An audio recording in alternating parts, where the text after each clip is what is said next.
एक समय की बात है। एक बार एक व्यक्ति बुद्ध के पास आता है और उनसे पूछता है कि बुद्ध, अपने मन को काबू में करने और उसे समझने का पहला चरण क्या है और हम कहाँ से शुरुआत करें कि हमारा मन हमारे वश में आ जाए। बुद्ध मुस्कुराते हैं और उसका उत्तर देते हुए कहते हैं कि अपने मन को समझने का पहला चरण है इसके द्वारा दिए गए लालचों की व्यर्थता को देख लेना। जिस इंसान ने अपने मन के द्वारा दिए गए लालचों की व्यर्थता को देख लिया, उसने इससे मुक्त होना शुरू कर दिया। उसके बाद वह व्यक्ति बुद्ध से पूछता है कि हमारा मन जो हमें लालच देता है उसकी व्यर्थता को कैसे देखा जाए। बुद्ध कहते हैं, अपने अनुभव से। मनुष्य जिस भी गलत कार्य को अति में करता है उससे उसे दुख मिलता है और यही दुख उसका अनुभव है और यही अनुभव उसके रूपांतरण का कारण बन सकता है। जिसने वास्तव में देख लिया कि नशा करना केवल दुख है, उसने नशे से मुक्त होना शुरू कर दिया। जिसने देख लिया कि ईर्ष्या केवल खुद को जलाती है, उसने ईर्ष्या से मुक्त होना शुरू कर दिया। तुम्हारा यह देख लेना कि मन का लालच तो हमेशा तुम्हें तृप्ति देता है, लेकिन लगता यह तुम्हें सदैव अतृप्त है, और यही अपने मन को समझने का पहला चरण है।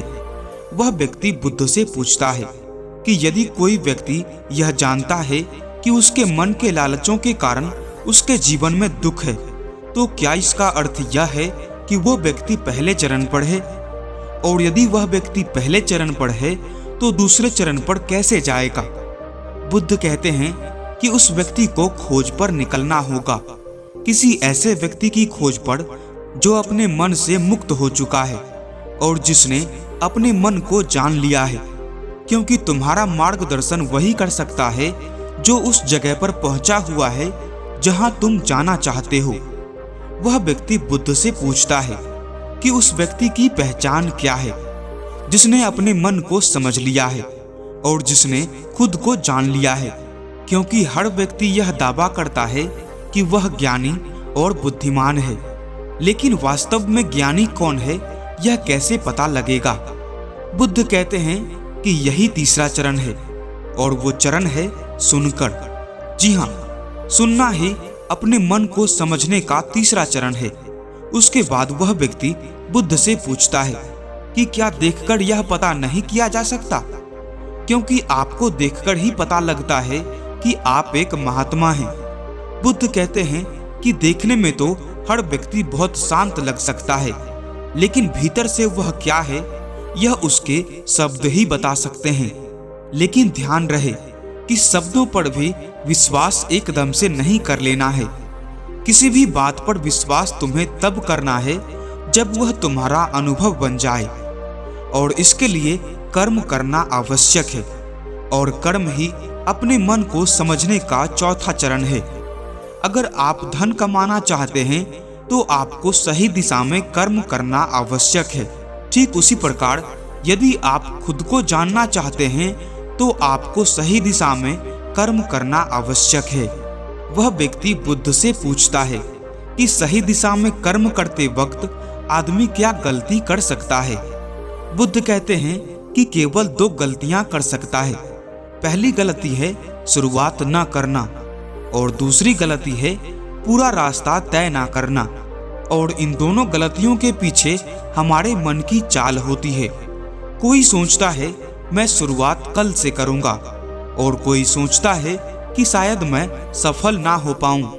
इन दोनों ही गलतियों को व्यक्ति जागरूकता की कमी के कारण करता है। बिना जागरूकता के व्यक्ति का मन उसे सही दिशा में चलने ही नहीं दे सकता, और जागरूकता ही अपने मन को समझने का पांचवा चरण है।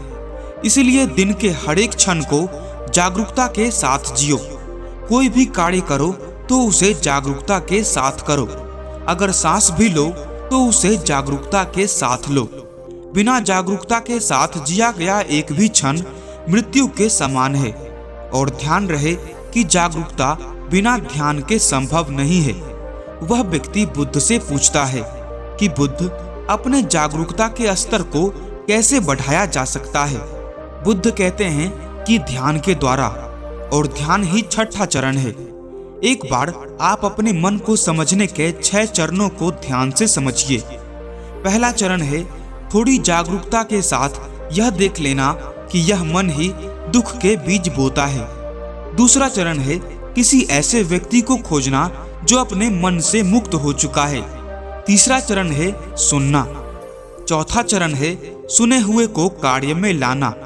पांचवा चरण है जागरूकता, जिससे आप अपने मार्ग से भटके ना। और छठा चरण है ध्यान।